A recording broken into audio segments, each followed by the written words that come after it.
Professor Fall, thank you so much for joining us today. Thank you for inviting me. Of course. Now, when we last spoke, you spoke to us about the principles of lean management. And today we're going to speak about how those principles have been working in our public healthcare sector. But let's go back a bit. And for viewers who perhaps missed that initial interview, what is lean management? Okay. Well, there's no universal definition. So my version is that it's a management system. It has a number of tools in it, but one must primarily see it as a management system. And I believe it has three very significant components, which we also try to communicate to the people in the hospitals we work with. That firstly, it's a system for creating thinking people.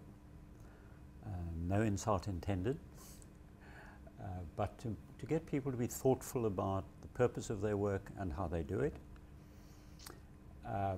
Secondly, it's a system for eliminating waste. So it's not in the first instance saying, we want you to work faster or we want you to work harder. It's remove the waste from the way you currently work, which might be a waste of searching for stuff or walking distances. And finally, it's a system for helping people to see normal from abnormal right now and respond right now. So don't let things slip and get used to things being done in a non-routine way or a way that everyone recognizes we shouldn't do it that way, but it becomes normal, abnormal becomes normal, I'm afraid, in many working situations. I think the interesting thing about lean management is that it can be applied to all working sectors, but really some of our commenters after watching the initial interview said, hey, I could potentially apply those principles to my life, to the way I run my home, to the way I manage my day-to-day goings-on. That's true, and I'm smiling because people have done that. Husbands have tried to get their kitchens organized at home when they're not the primary user of the kitchen, and they find themselves getting into trouble.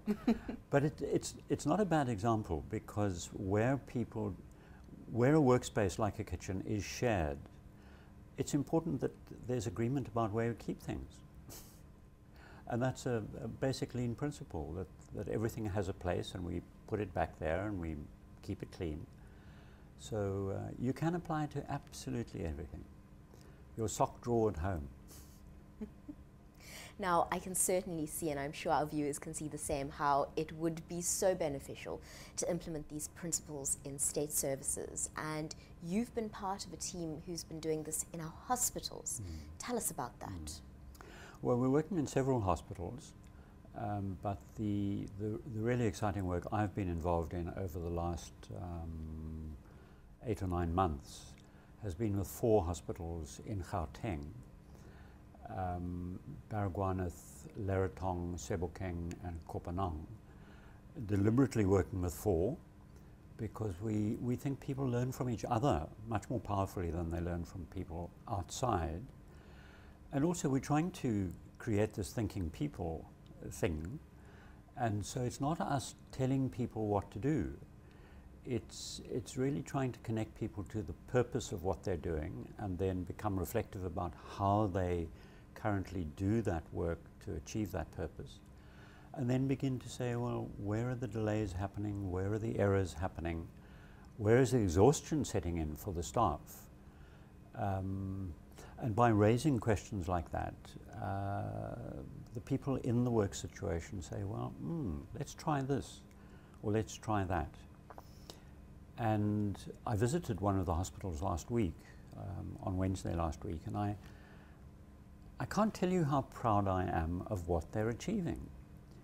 It's just great to see that they're now daily collecting information on the number of patients, the number of scripts, the waiting time, the rate at which they do the work, all self-monitored, and putting it up on a visual management board.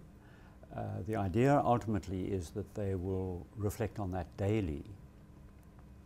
At the moment, it's about once a week is the best they're finding time for. But it's all there. The building blocks are there, and they're getting very significant improvements.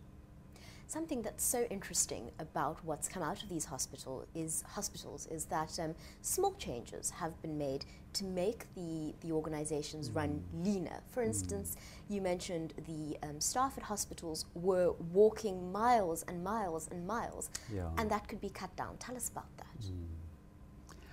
Well, that was, I have a specific example from Leratong, where we worked with a cohort of people drawn from the 4 hospitals, and the same group of, it was 24 people, that same group experiences the 5-day rapid process improvement workshop 4 times. So each hospital is launched into the program through this 5-day event.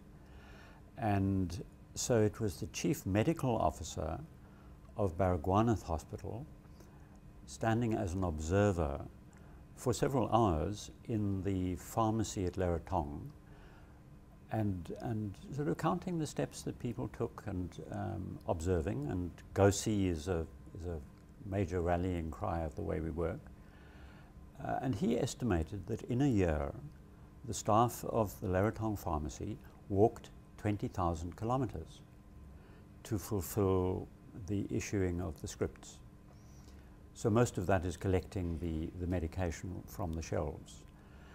By rearranging where the medication is kept, making sure that the 20% of the medication that ends up on 80% of the scripts, if those are put closer to the dispensing point, he estimated that by the end of that week, the total walking distance was 4,000 kilometers. Now that's a big reduction, but it's a lovely way of saying there's still a lot of waste, because the patient wants their medicine. They don't care how much walking is involved. And from a staff point of view, less walking is less tiring. So we believe, and we've seen it again and again, that we can improve the patient experience and improve the service provider experience, that it's less exhausting and more satisfying. And of course those 2 things work together.